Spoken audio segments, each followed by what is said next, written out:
del apóstol Pablo a los Colosenses.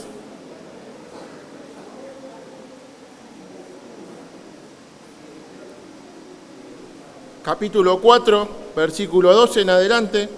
Me toca el final de esta carta. Así que cuando lo tenga le invito a que se pongan de pie en señal de respeto a las Escrituras.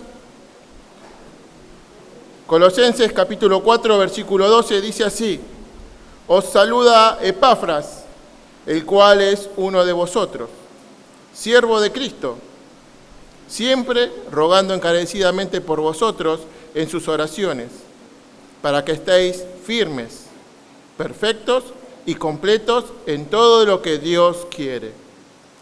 Porque de Él doy testimonio de que tiene gran solicitud por vosotros y por los que están en la Odisea y los que están en Hierápolis. Os saluda el médico amado y Demas. Saludad a los hermanos que están en la Odisea y a Ninfas y a la iglesia que está en su casa. Cuando esta carta haya sido leída entre vosotros, haced que también se lea en la iglesia de los laodicenses, y que la de la Odisea la leáis también vosotros. Decid a Arquipo: mira que cumplas el ministerio que recibiste del Señor. La salutación de mi propia mano, de Pablo, acordaos de mis prisiones. La gracia sea con vosotros. Amén. Padre, te doy gracias por tu palabra. Gracias, Señor, por este privilegio de poder compartirla. Señor, te ruego que me ayudes, que me asistas, Señor, que me capacites, Señor, a exponer fielmente tu palabra. Pido permiso para hablar de tus cosas. Y Señor, también te ruego, Señor, tu misericordia, tu gracia, Señor, sobre nuestras vidas, que puedas preparar nuestros corazones, Señor, para poder recibir tu palabra, para poder adorarla, para poder atesorarla, Señor, y para poder vivirla. Gracias te doy por este privilegio, en el nombre de Cristo Jesús. Amén y amén. Puede tomar su asiento si así lo desea.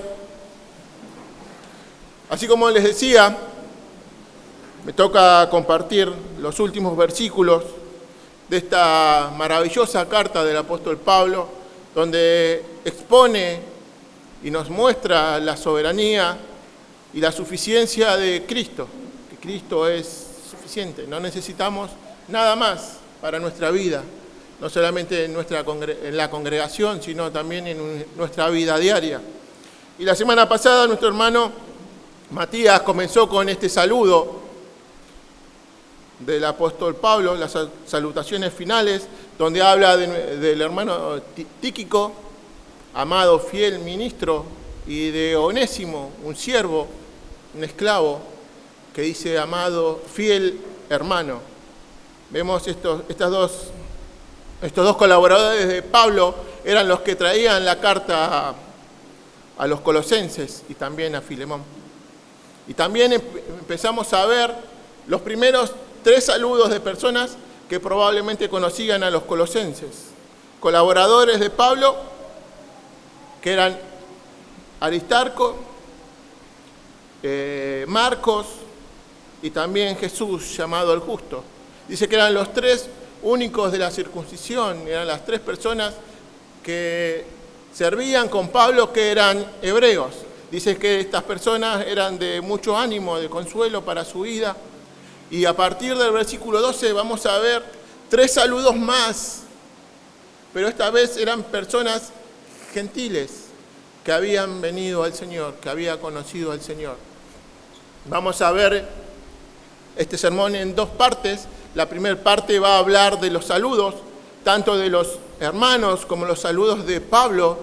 Y el último punto, o la segunda forma, son las instrucciones finales, lo que Pablo le dice al final de esta carta a los colosenses. Así que empezando con nuestros versículos, el versículo 12 y 13 dice: Os saluda Epafras, el cual es uno de vosotros, siervo de Cristo, siempre rogando encarecidamente por vosotros en sus oraciones, para que estéis firmes, perfectos y completos en todo lo que Dios quiere. Pablo está hablando de Epafras. Epafras lo habíamos visto en los primeros versículos. Recuerden en el capítulo 1, versículo 7, que habla Pablo, que recibe Epafras. Epafras se cree que era el pastor de la iglesia de Colosas y fue a ver a Pablo porque estaba inquieto por lo que estaba aconteciendo. Estos falsos maestros querían introducir falsas enseñanzas a la iglesia de Colosas, y Pablo, que estaba en Roma, preso en Roma, Epafras fue hasta allá a pedir consejo. Vemos que nos habla y acá nos vuelve a hablar de Epafras. Dice, el cual es uno de vosotros. Esto nos da la idea que Epafras era un colosense, era de Colosas, o quizás estuvo viviendo mucho tiempo ahí antes de ir a ver al apóstol Pablo. Dice que siervo de Cristo. Este siervo de Cristo, como hemos visto en las prédicas anteriores, esta palabra doulos es esclavo. Y Pablo lo usa sobre 3 personas esta palabra, siervo de Cristo.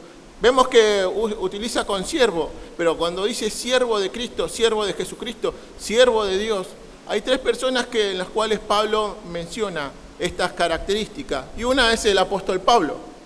Lo podemos ver en Gálatas, en la carta a Romanos y en la carta a los Filipenses. También otra de las personas que lo nombra así es a Timoteo, su hijo amado. Y ahora también usa este mismo término acá Epafras, ¿no? Siervo. Recordemos que siervo era una persona que era comprada por su amo, y esta persona le debía total obediencia y fidelidad a su amo. Pablo está diciendo que Epafras era una persona así, que había sido comprada a precio. Y ese precio que el Señor ha hecho por cada uno de nosotros es su vida. Él dio su vida, Él nos compró a precio de su sangre. Somos sus esclavos. No es que antes éramos libres, antes éramos esclavos del pecado, esclavos de Satanás, y el Señor nos ha comprado a precio de sangre. Él ha dado su vida para comprarnos. Y como siervos ahora de esclavos de Jesucristo debemos servirle, debemos adorarle fielmente, gozosamente, entendiendo lo que Él ha hecho por nosotros. Él nos ha rescatado, Él nos ha comprado, y como siervos debemos servirle de esa forma. Y así era Epafras. Era un espíritu humilde, abnegado, servicial, así como nuestro Señor Jesucristo. Y esa es la característica como creyentes que debemos tener. Ser serviciales, servir, no venir a la iglesia para que nos sirvan, sino servir a nuestros hermanos. Ese es nuestro propósito fundamental. Servir a Dios a través de nuestros hermanos. Dice que también habla de que siempre rogando encarecidamente por vosotros en sus oraciones, para que estéis firmes, perfectos, completos en todo lo que Dios quiera.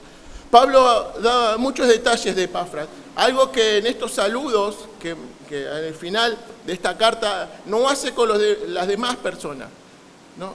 Acá da más detalles puntuales de Epafras. Dice que era un siervo de Jesucristo, que era uno de vosotros, y ahora dice que siempre está rogando encarecidamente por vosotros en sus oraciones. Nos muestra que Epafras era una persona de oración, que vivía orando. Dice que siempre estaba rogando. No era algo que lo hacía paulatinamente, de vez en cuando se acordaba, cuando tenía tiempo. Dice que siempre oraba por ellos, siempre. Encima lo hacía encarecidamente, dice agónicamente. Esta palabra nos da la idea de agonizar, ¿no? Que lo hacía con todas sus fuerzas hasta dar lo último. Así era la petición que Epafras hacía por su iglesia, por aquellos que han sido comprados por la sangre de Cristo. Y esta oración que hacía Epafras era para que los colosenses no se dejaran engañar por el error y se mantuvieran en la comprensión de lo que Cristo había hecho en sus vidas, de lo que Cristo había hecho ya en ellos. A través de esta carta, ¿no? Vimos que ellos debían haber entendido que Cristo es suficiente, que en Cristo está todo. En Él está la sabiduría, estamos completos, no necesitamos nada más. Todo nos fue revelado mediante Jesucristo. Y Pablo le está diciendo esto. Y estaba mostrando que la importancia, ¿no? de la oración, que Epafras dedicaba mucho tiempo a orar. No eran oraciones intermitentes, sino que eran oraciones constantes por sus hermanos. Constantes. Pero lamentablemente, en este tiempo, vemos que en la iglesia no pasa eso con los hermanos.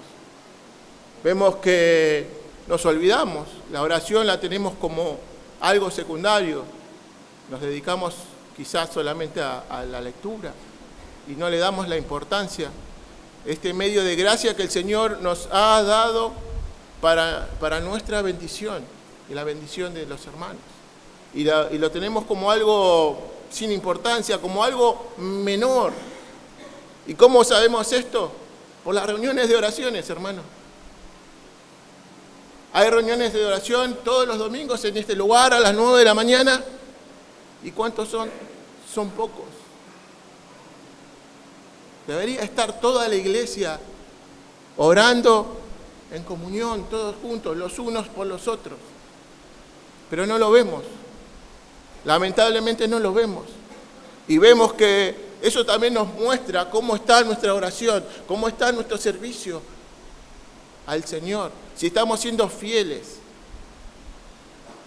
Obviamente que es importante nuestra oración a solas con el Señor, pero también debemos estar en la iglesia orando unos por otros. Es necesario.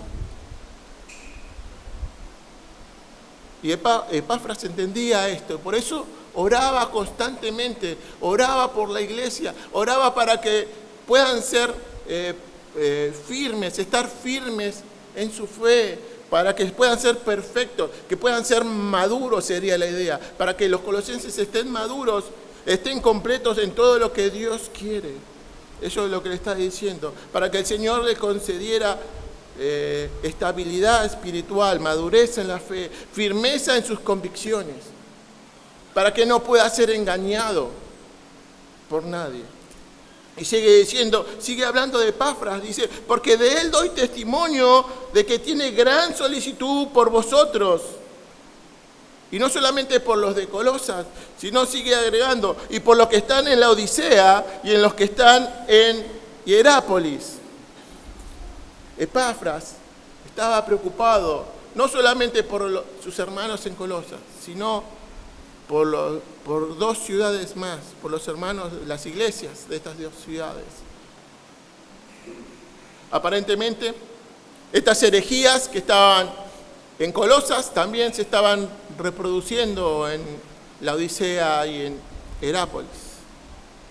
Y Epafras oraba por los creyentes de cada una de estas ciudades. De cada una de estas ciudades, Epafras oraba sin cesar, constantemente, rogaba al Señor su misericordia. Y hoy en día, quizás ni oramos por nuestros pastores, ni oramos por nuestros ancianos, por los diáconos, no oramos por nuestros hermanos de la iglesia. Quizás no hacemos lo que Dios nos está mandando, de orar unos por otros. Ni hablar de aquellas personas o aquellas iglesias por las cuales están siendo perseguidas en aquellos lugares donde está prohibido el evangelio. No digo orar por aquellas personas, que debemos hacerlo, pero a veces nos olvidamos de orar primeramente por los que conocemos, por la iglesia, por los líderes, y nos cerramos simplemente en nuestras habitaciones, en nuestras cuatro paredes, en mi familia, yo estoy bien, mi familia está bien, y bueno, lo otro, bueno, que se arreglen como puedan. Epafras no pensaba eso. Epafras constantemente oraba, constantemente le clamaba al Señor por aquellos que el Señor ya ha comprado a precio de sangre. Él amaba a la iglesia, así como Pablo amaba a la iglesia, como el Señor Jesucristo amaba a la iglesia, ellos amaban, y por eso oraban. fervientemente por su iglesia. Y sigue diciendo en el versículo 14, nos va a hablar de dos colaboradores suyos, ¿no? Los últimos dos colaboradores que nos va a mencionar esta carta. Dice: os saluda Lucas, el médico amado. Lucas, el médico amado, la primera vez que nos dice que Lucas era médico, fue el autor del evangelio que lleva su nombre. También fue el autor del libro el libro de los Hechos de los Apóstoles. Tenemos varias referencias que nos marca que en el Nuevo Testamento que Lucas era una persona cercana al apóstol Pablo. Y en Hechos lo podemos ver, porque en muchas de las escrituras, en muchas partes de Hechos, habla en primera persona. Lucas se incluye en ese relato. Lucas se incluye y muestra que estaba ahí con Pablo, ahí en la batalla, ahí hacia donde Pablo iba, a donde Pablo lo necesitaba, ahí estaba Lucas, un hermano fiel. Y lo último que sabemos de Lucas,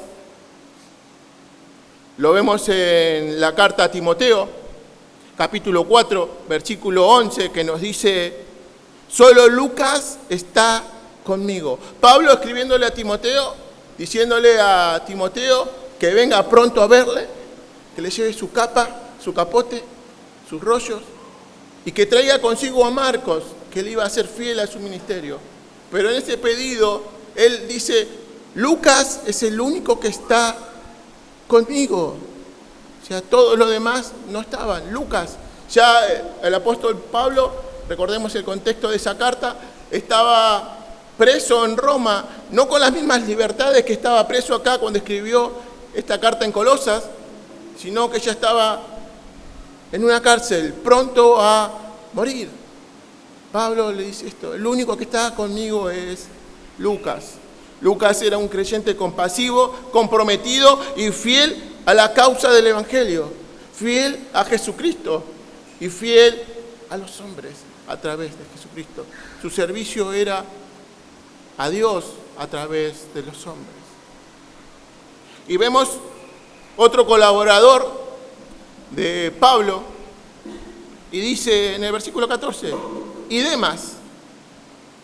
Lo llamativo de esta persona que nombra Pablo es que no dice nada positivo acerca de él, tampoco dice nada negativo, no dice nada. Y Demas, solamente que manda saludos, ¿no? Y es raro que el apóstol Pablo, cuando habla de colaboradores, no resalte alguna virtud, podríamos decirlo de alguna forma, de esta persona, pero no dice nada. Solamente se nombra 3 veces en el Nuevo Testamento, en cartas del apóstol Pablo, y lo vemos en Filemón, versículo 24, que habla de Demas, y habla también de Lucas. Dice que son compañeros, o sea, son colaboradores de Pablo. Pero ahora acá en Colosenses capítulo 14 nos dice: y Demas. No nos da ninguna indicación, no nos dice ni siquiera que es un colaborador, no dice nada. Pero si vamos a 2 Timoteo también, como recién, capítulo 4, un versículo antes, el versículo 10, nos va a decir y nos va a dar una razón de qué había pasado con Demas. Dice que Demas lo había abandonado, lo había desamparado, habiendo amado más al mundo que a Dios. Y dice que se fue a Tesalónica, lo abandonó, se fue, lo dejó. Y vemos este contraste de Lucas y Demas acá en este mismo versículo 14. Lucas, una persona fiel, compasiva, comprometida con el Evangelio. Y vemos Además, ¿no?, un símbolo de la deslealtad y la inconstancia. Vemos los dos contrastes.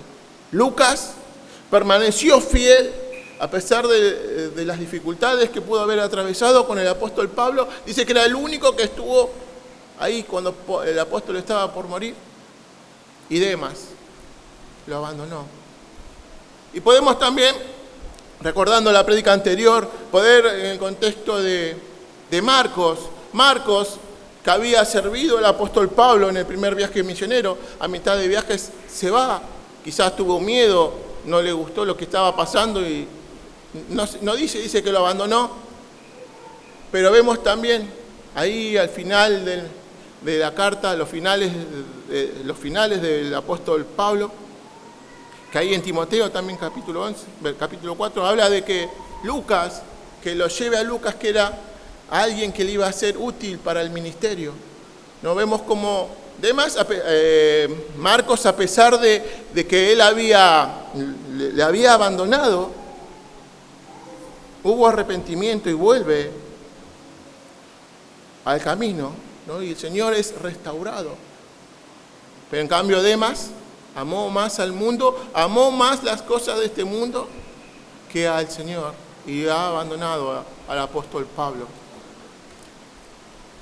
Y esto también nos deja una enseñanza, y esta enseñanza es que por más que uno esté involucrado en la obra de Dios, ¿no?, debemos predicarnos el Evangelio constantemente, porque quizás la confianza haga que nos desviemos. Quizás el creernos porque estamos haciendo algo en la iglesia, eso nos da la salvación, ¿no? Por eso es importante que todos los días, constantemente, nos prediquemos el Evangelio, nos prediquemos la palabra de Dios para no ser engañados por nosotros mismos. Y ahora Pablo ya nos mostró los saludos de estas tres personas, de estos tres colaboradores, y ahora nos va a hablar, les va a mandar saludos Pablo. Dice, versículo 15, saludad a los hermanos que están en la Odisea, y a Ninfas, y a la iglesia que está en su casa. Pablo, como veíamos, estaba preocupado por los hermanos, por las personas, ¿no?, que han sido compradas por Cristo. Él amaba la obra, él amaba a Jesucristo, pero ese amor lo demostraba a través del amor que Pablo tenía por aquellos que el Señor ha comprado a precio de sangre. Y por eso los saluda, por eso los tiene pendiente constantemente en su vida. Él los amaba y dice, saluda a los hermanos que están en la Odisea. Constantemente, Pablo se acuerda de ellos, está pendiente, está al tanto, a pesar de que él estaba preso, no podía salir, él estaba pendiente de las necesidades de sus hermanos y les manda saludos. Y dice que no solamente a los de la Odisea, sino dice que a Ninfas y a la iglesia que está en su casa. Las Escrituras no habla de quién es este Ninfas. Posiblemente sea alguien que el apóstol Pablo haya conocido, porque le manda un saludo puntual a este Ninfas. Dice, y a la iglesia que está en tu casa. No sabemos bien dónde se encuentra esta iglesia. Algunos creen que es el de la iglesia de Hierápolis, porque ahora acá no se menciona. En los versículos anteriores vemos que habla de estas tres iglesias, pero ahora no se menciona. Pero son suposiciones. Pero Pablo siempre está pendiente, constantemente está pendiente de aquellas personas que el Señor ha comprado a precio de sangre. Y así entramos en el versículo 16 al 18, los últimos 3 versículos de esta hermosa carta, donde Pablo va a dar las instrucciones finales a los colosenses. Y el versículo 16 dice, cuando esta carta haya sido leída entre vosotros, haced que también se lea en la iglesia de los laodicenses, y que la de la Odisea la leáis también vosotros. Pablo le dice a a los colosenses, dice, cuando terminen de leer su carta, la congregación se reunían y era leída en voz alta para que todos escuchen, para que todos puedan ser exhortados, animados a través de las cartas del apóstol Pablo. Dice, cuando terminen de leer esa carta, llévanle a la de la Odisea, para que ellos también la lean. Fantástico. Pero acá viene el problema, que dice que cuando los de la Odisea lean su carta, ellos la tendrían que leer también. ¿Y cuál es el problema? Si abrimos nuestras Biblias, vemos en el Nuevo Testamento, no hay ninguna carta escrita del apóstol Pablo a la Odisea. No hay ninguna carta escrita por el apóstol Pablo. ¿Y de qué carta se está refiriendo? Hay muchas interpretaciones sobre esto. Voy a dar las dos más comunes. Uno, que algunos eruditos creen que esta carta es la carta a los Efesios. Creen que pudo haber sido esta carta a los Efesios, que era una carta circular, una carta que debería ser transmitida a toda esa zona. Para mí es una carta que se perdió, es la otra postura. Es una carta que sí escribió el apóstol Pablo, exclusivamente para los de la Odisea, pero hoy no la tenemos. ¿Y por qué podemos decir esto? Si uno va a 1 Corintios capítulo 5, versículo 9, y a 2 Corintios capítulo 2, versículos 3 y 4, nos hace referencias de otra carta escrita a los Corintios, una tercera carta a los Corintios, pero hoy no la tenemos. Lo que sí debemos entender, el hecho de que esta carta esté extraviada, que no la tengamos hoy, eso no quiere decir que nos falta una parte de la inspiración de Dios. No significa que las escrituras están incompletas, que si yo no tengo esa carta en mi poder, Dios no puede obrar en mi vida. No significa eso. No nos falta una parte inspirada de Dios. Dios no solo inspiró su palabra, sino que providencialmente la guardó, la protegió. Y todo lo que tenemos en las Escrituras es porque Dios permitió que estén y porque nos sirve para nuestra vida, para la piedad, para nuestro crecimiento. Todo lo que necesitamos está en las Escrituras. Y si no está es porque no lo necesitamos. Y en lugar de andar preocupándonos en por qué está, por qué no está, en buscar cartas que no sabemos si van a aparecer, deberíamos preocuparnos por lo que ya tenemos. Deberíamos empezar a aplicar lo que ya tenemos a nuestras vidas y no ocuparnos en cosas que no tenemos. ¿Por qué? Porque las Escrituras son suficientes para mí. Todo lo que están acá en este libro es suficiente para mi vida, para poder servirle, para poder adorarle como Dios quiere, como Dios manda. No necesito nada de lo que se haya perdido. Y sigue diciendo, versículo 17, decid Arquipo, mirá que cumplas el ministerio que recibiste en el Señor. ¿Quién era Arquipo? Si vamos a Filipenses, fíjese que Filemón, o sea, son cartas muy contemporáneas, ¿no? Fueron escritas y enviadas por Pablo por medio de Tíquico y Onésimo. Y vemos en el versículo 1, pues tiene un solo capítulo, el versículo 1 de Filemón, que es una carta personal que Pablo escribe personalmente a Filemón y saluda a Filemón, saluda a su esposa y saluda a Arquipo. Por eso podemos suponer, entender que Arquipo era el hijo de Filemón y que había quedado a cargo de la iglesia de Colosas en la ausencia de Epafras. Porque le dice, Pablo lo llama en el versículo 2 de Filemón, compañero de milicia. Es mi compañero de milicia. ¿Y por qué le dice esto Pablo a Arquipo? Mira que cumplas el ministerio que recibiste del Señor. Posiblemente, quizás estaría desanimado. Puede ser, no lo sabemos. Pablo no nos dice, no nos da la razón por la cual pedía esto. No habla más detalle, no nos dice qué estaba pasando, qué situaciones estaba atravesando Arquipo para que le diga esto. Pero sí sabemos que Pablo estaba diciendo, en lugar de tirar la toalla, en vez de darte por vencido, Pablo le invita a tener cuidado, porque el cumplimiento del ministerio que le había dado el Señor. Él debía tener cuidado. ¿Por qué? Porque no era algo que él había hecho, no era algo que él se había ganado, no era algo que él había comprado, sino que el Señor, dice, se lo dio. El ministerio que recibiste del Señor.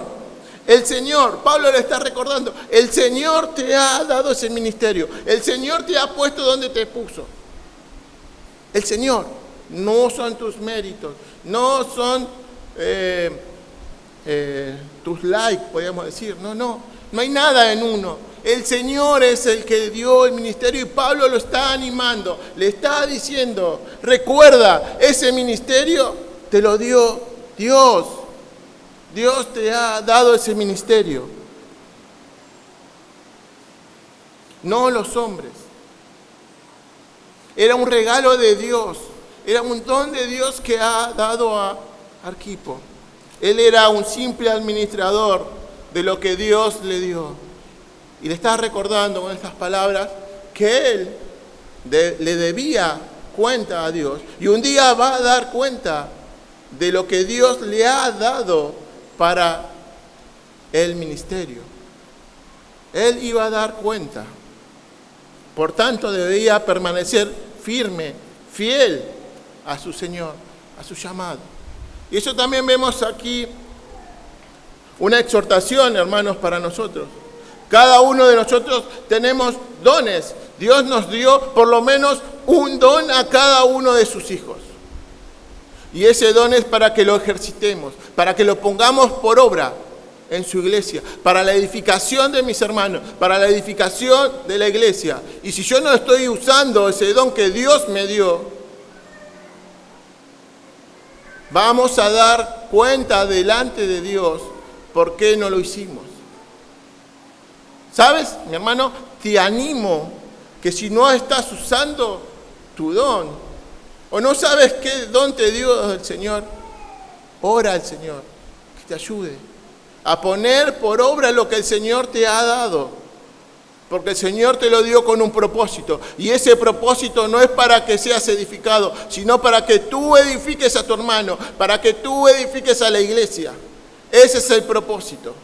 Y eso es lo que está haciendo Pablo. Le está diciendo, lo está animando, que no se olvide que ese ministerio, que ese don, ese regalo que Dios le dio, no es por su capacidad, sino porque Dios en su infinita misericordia así lo quiso. En su soberanía Dios lo dispuso así.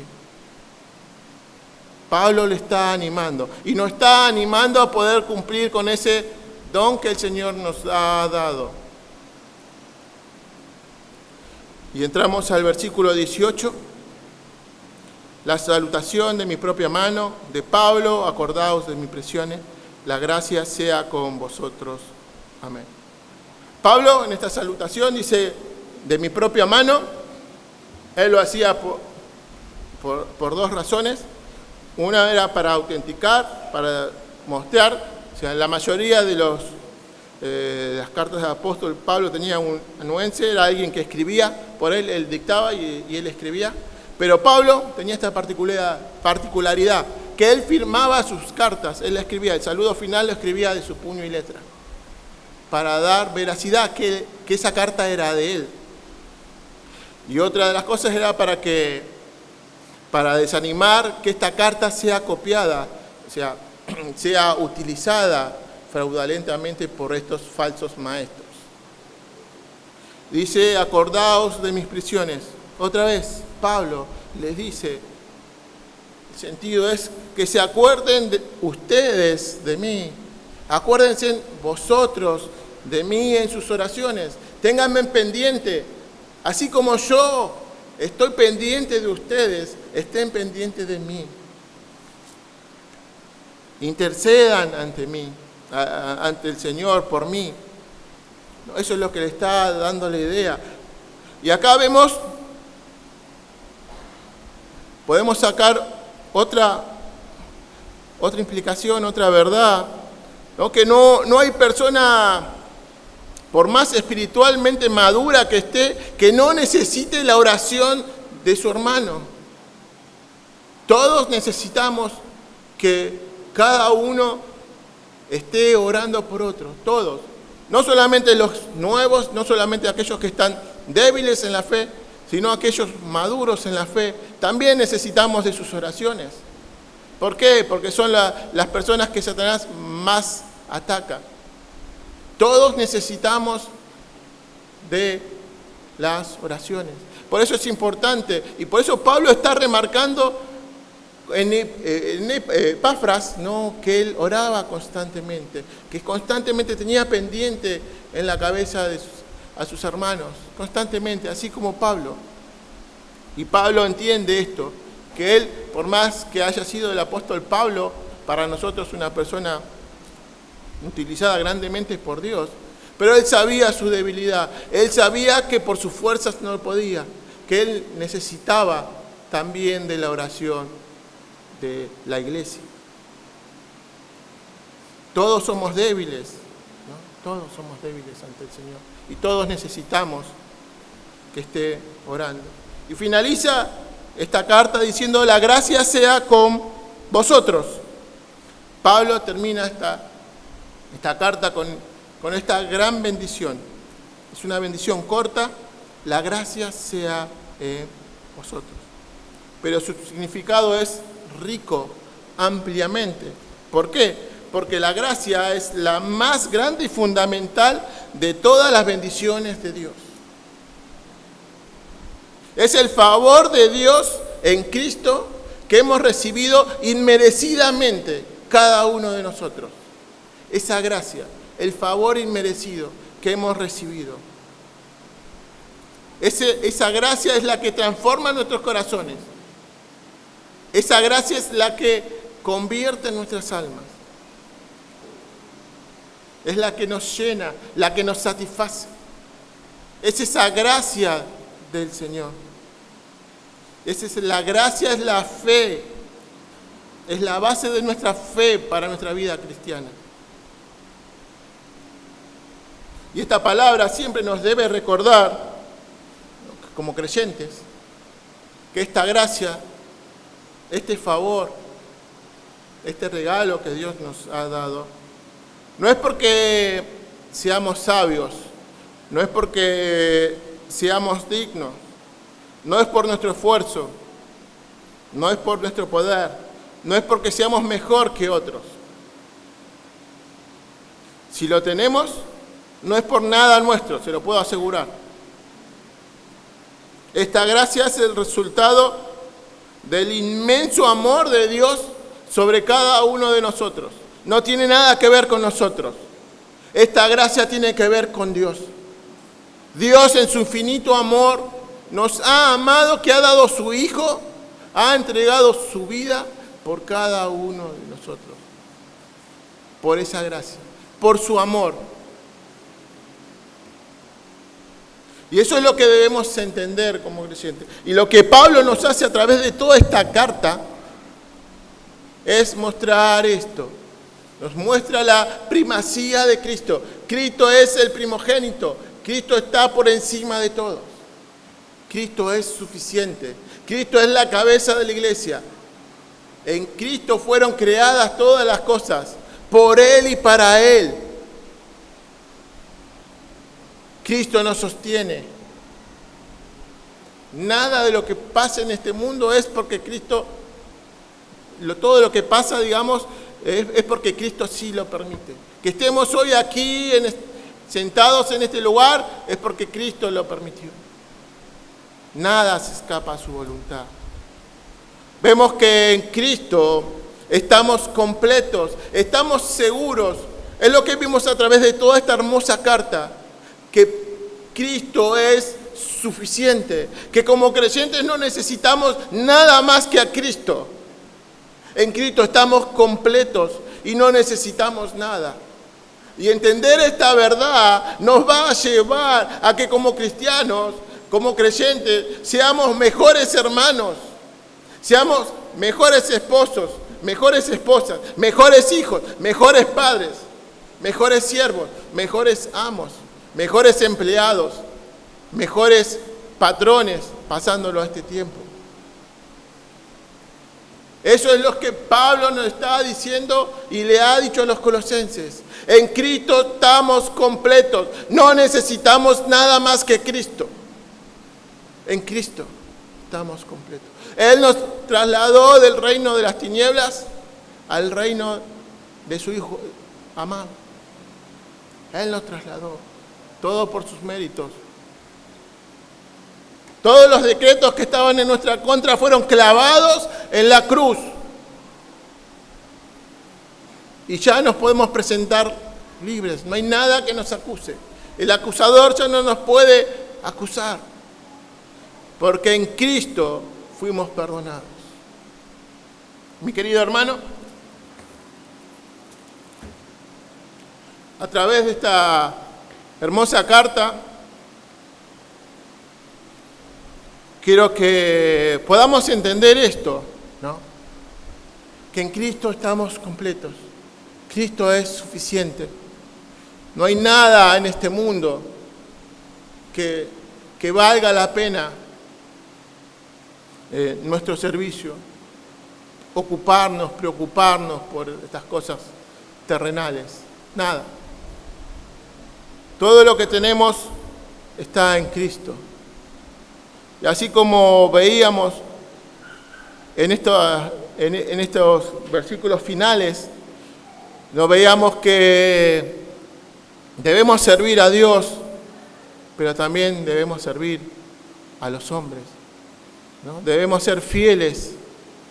Somos esclavos de Jesucristo. Hemos sido comprados a precio de sangre y debemos empezar a ser obedientes a nuestros amos, a ser leal a nuestro Dios, porque Él nos compró, Él nos pagó y en Él tenemos libertad. Si te has dado cuenta que tu vida como creyente no era como Dios manda, hoy es el día de que te arrepientas. Hoy es el día de que pidas perdón al Señor, te pongas a cuenta con Él y te vuelvas y empieces a ser esa persona que el Señor ha querido que seas, que empieces a serle fiel, que empieces a servirle a Él como Él se merece, porque Él es nuestro amo, a Él le servimos, solamente a Él. Y tú quizás que nos visitas o vienes por primera vez a esta iglesia y te has dado cuenta que tu vida ha sido como la de Demas, que realmente pensabas que estabas sirviendo a Cristo, pero realmente no lo conocías. Hoy es el día de salvación. Hoy es el día que debes correr fervientemente, velozmente y abrazarte a Cristo, porque solo en Cristo hay salvación, solo en Cristo hay consuelo y solo en Cristo estamos completos. Hoy es el día de arrepentimiento. Ven a Cristo y Él no te va a rechazar. Padre, te doy gracias por tu amor, tu misericordia. Gracias por tu palabra, Señor. Te ruego que puedas estar obrando, Señor, en nuestras vidas. Y te pido, Señor, que nos ayudes, Señor,